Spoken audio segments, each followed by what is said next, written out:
ஸ்ரீலங்கா முஸ்லிம் காங்கிரஸ் தலைவர் பாராளுமன்ற உறுப்பினர் ரவுப் ஹக்கீம் திருச்சிராப்பள்ளி சர்வதேச விமான நிலையத்தை நேற்று சென்றடைந்தார். Platina 100 electronic fuel injection தொழில்நுட்பத்துடன் AVP Motor Company Private Limited இடமிருந்து தமிழக நிலங்கள் அங்க அபகரிக்கப்பட்டதை மீண்டும் ஒப்படைக்கப்பட்ட ஒரு கோரிக்கை நாளை அது இப்போ இந்த நிலையில இருக்கு. சம்பந்தமாகவும் எங்களுடைய அடுத்த திங்கட்கிழமை ஜனாதிபதியோடு நடக்க இருக்கிற சந்திப்பில் அதை ஒரு முக்கிய விஷயமாக முன்னிறுத்தி நாங்கள் பேச இருக்கிறோம்.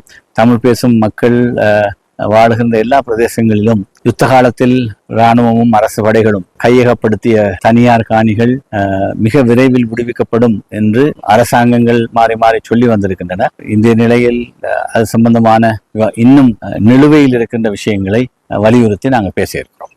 திங்கட்கிழமை காலை நாட்டின் ஜனாதிபதியை நாங்கள் கூட்டாக சந்திப்பது என்று தீர்மானித்திருக்கிறோம்.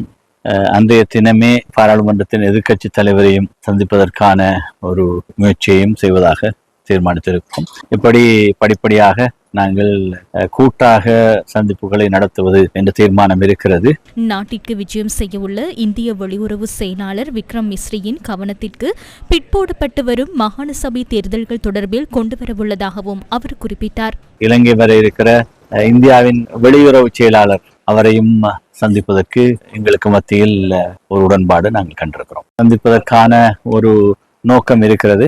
அதையும் மிக விரைவில் சாத்தியப்படுத்தலாம் என்று எதிர்பார்த்திருக்கிறோம். தமிழ் பேசும் மக்களுக்கு இந்திய அரசின் அனுசரணை இருக்க வேண்டும் என்பதை நாங்கள் வலியுறுத்துவோம். அதே நேரம் 13வது திருத்த சட்டத்தின் கீழ் மாகாண சபைகளுக்கான தேர்தல் நடத்தப்படாமல் இந்த அரசு இழுத்தடிப்பு செய்கிறது. அது சம்பந்தமாகவும் அவரோடு கலந்துரையாடுவது என்று நாங்கள் தீர்மானித்தது. நாட்டின் பொருளாதாரத்தில் ஒரு குறிப்பிடத்தக்க முன்னேற்றம் ஏற்பட்டுள்ளதாகவும் ஸ்ரீலங்கா முஸ்லிம் காங்கிரசின் தலைவர் பாராளுமன்ற உறுப்பினர் ரவுப் ஹக்கீம் குறிப்பிட்டார். பொருளாதாரத்தில் ஒரு குறிப்பிடத்தக்க முன்னேற்றம் இருக்கிறது. ஆனால் எதிர்பாராத விதமாக மத்திய கிழக்கில் ஏற்பட்டிருக்கிற யுத்த சூழல், கச்சா எண்ணெய்க்கு மிக உலக சந்தையில் விலை உயர்வு இருக்கிற காரணத்தினால் எமது நாட்டின் பொருளாதாரத்திலும் அதே போன்ற விவகாரம், அதே நேரம் கப்பல் போக்குவரத்து சம்பந்தமான ஏற்றுமதி பண்டங்களின் விலை அதிகரிப்பு, இறக்குமதி பண்டங்களுக்கான விலை அதிகரிப்பு போன்ற விஷயங்கள் எங்களுடைய ஏற்றுமதி சந்தையையும் இறக்குமதி சந்தையையும் மிக மோசமாக பாதிக்கிற நிலைமை தோன்றி இருக்கிறது.